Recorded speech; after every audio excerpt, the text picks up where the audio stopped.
Hey, what's going on, everyone? My name's Lance, and I have been wanting to take this step into YouTube for such a long time, and I finally decided to take this step. So, for those of you who don't know me, my channel is going to be primarily about fitness, food, travel, and all the crazy adventures I go on.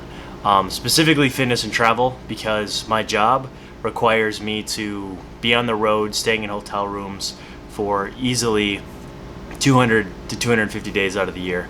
So a lot of this channel is going to be based off of series of how you can stay on track while you're traveling. Either that's, staying on track with your macros, staying on track with your workouts, maybe some cool helpful tips that you get along the way, and also, just some everyday shenanigans and other stuff going on in the gym. So for the first video, I wanted to talk about how I keep on track just with my basic nutrition while I'm traveling, because I'm on a business trip right now.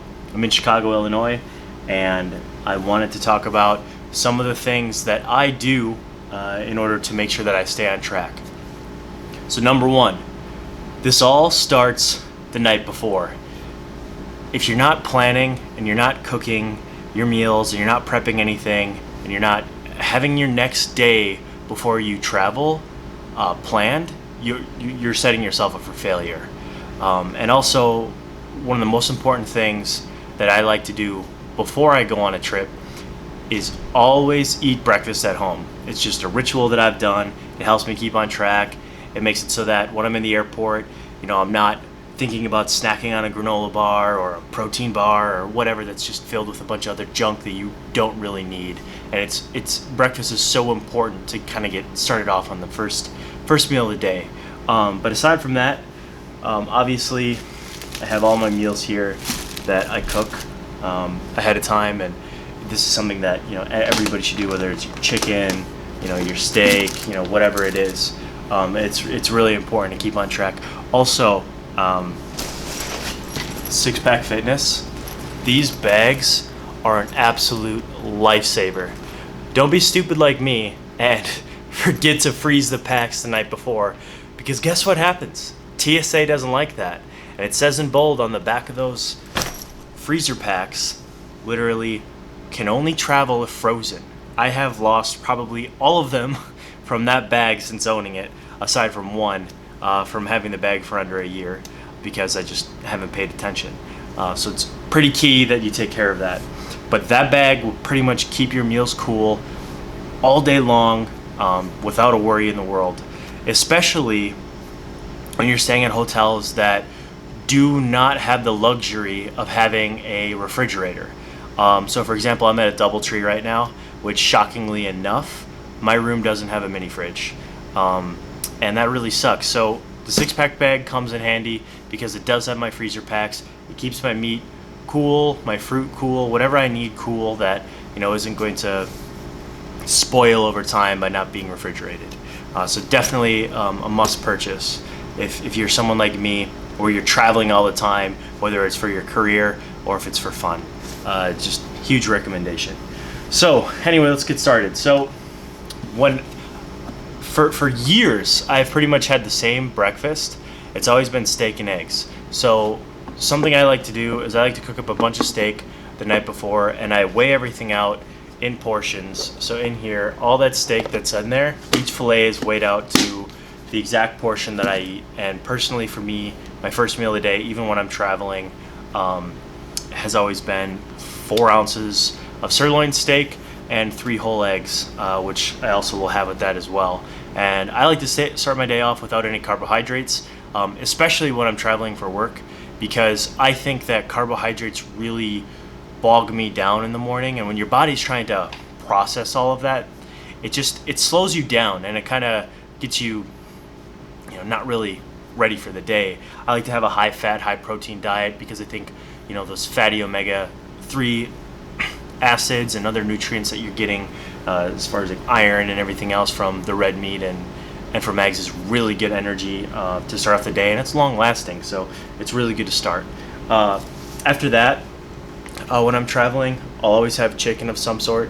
So chicken, usually with a vegetable, but however, when you're traveling, you kind of have to pick and choose because it's better to travel light, right, than to over travel. So if you're not packing vegetables, I highly recommend you bring a greens drink of some sort, because yes, your macros are important to hit, your proteins, your carbs, your fats, but your micronutrients, if your micros are not on point, nothing else matters.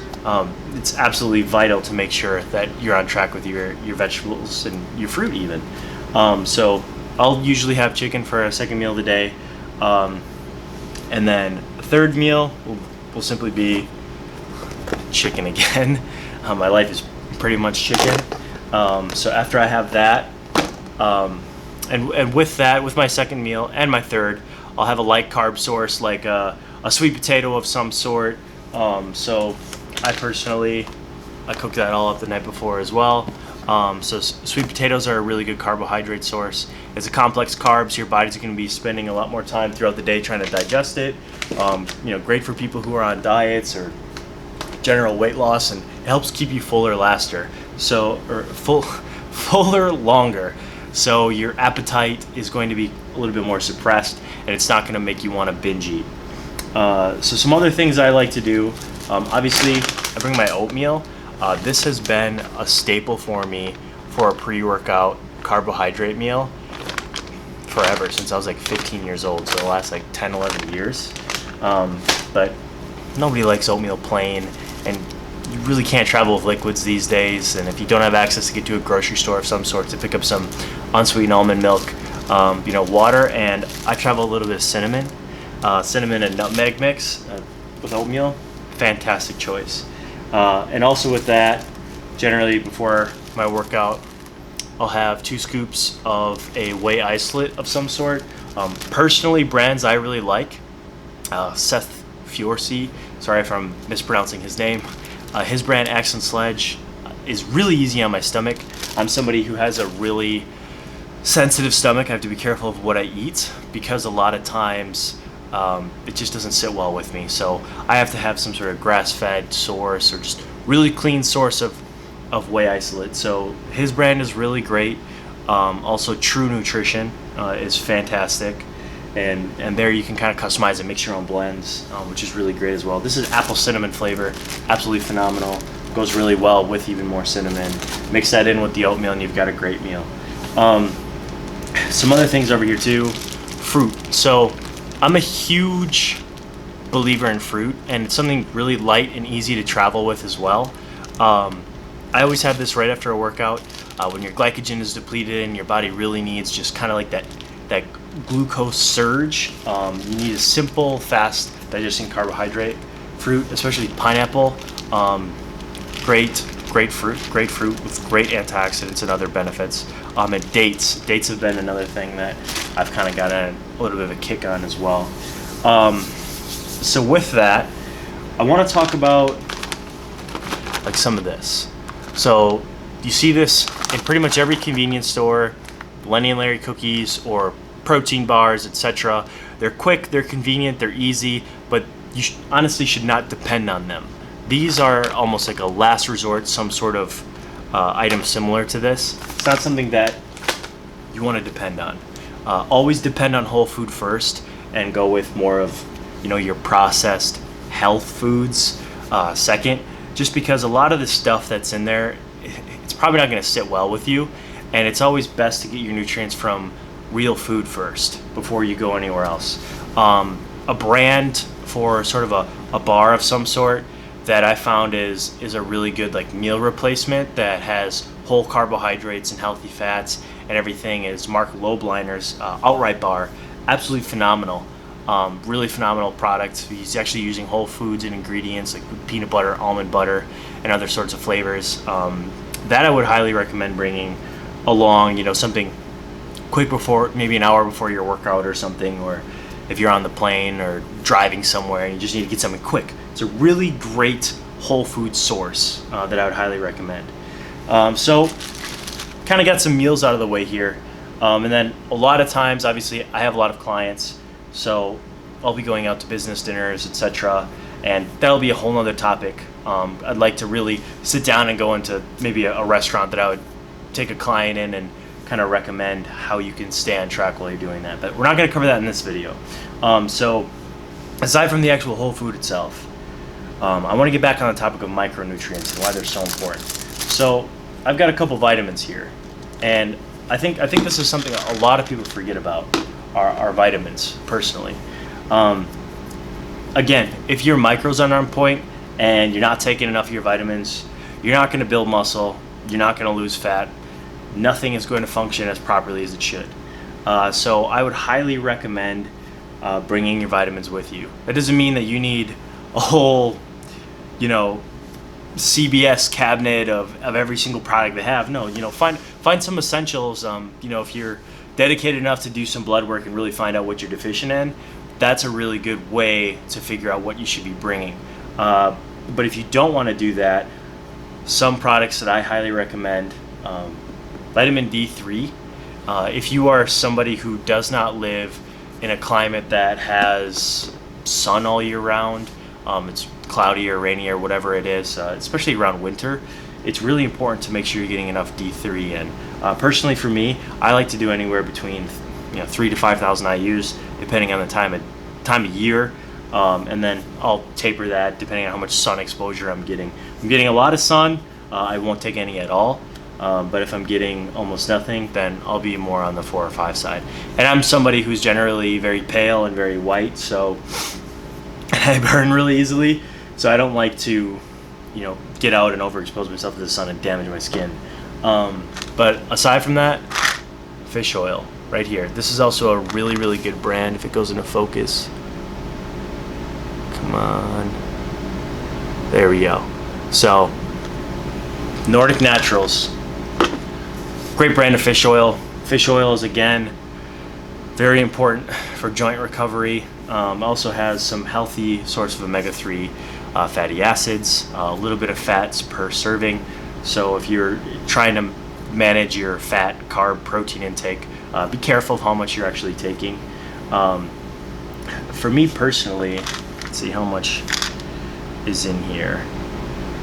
Yeah, I like to take about 4 pills a day, so roughly 2,500 milligrams is around the amount that someone like me, and I'm about 210 pounds, that I'll take. Then aside from that, so there's kind of some controversy when it comes to like these packs of vitamins and if what's in there is what you really need. Personally, I just take it for the convenience. And I find a brand that is really trusted and has a really good multivitamin. This, for example, is from Allmax.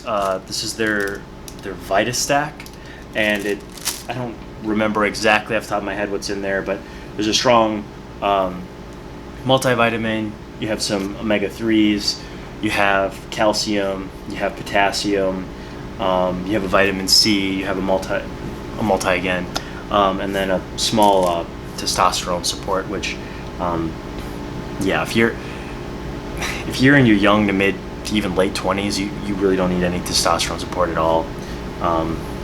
But hey, it's in there in case you do. And on the topic of testosterone support, so if you're somebody who is in their mid to late 20s, it doesn't hurt to look at a DHEA supplement. Personally, I found by taking small dosages of DHEA, which is a natural over-the-counter supplement, it really helps just with overall mood, productivity, etc. It's a really great product to take. That's kind of that's all I really take for vitamins too. So, well, I think this is where we're going to end the first video. Kind of cut it short, but I just wanted to take the time to go over some foods that I like to take while I'm traveling, and maybe you picked up on something that you'll have in your bag next time. Also, highly recommend checking out a 6-pack bag and making sure you're keeping on track with keeping your vitamins, etc. with you. And don't be afraid to go out and have a drink or go out and have a free meal here and there. That's totally fine. It's totally acceptable. I do it all the time while I'm traveling. But these are just kind of some of the essentials that I take to kind of stay on plan, and hopefully you'll take something from it too. Thanks. Catch you in the next one. Bye.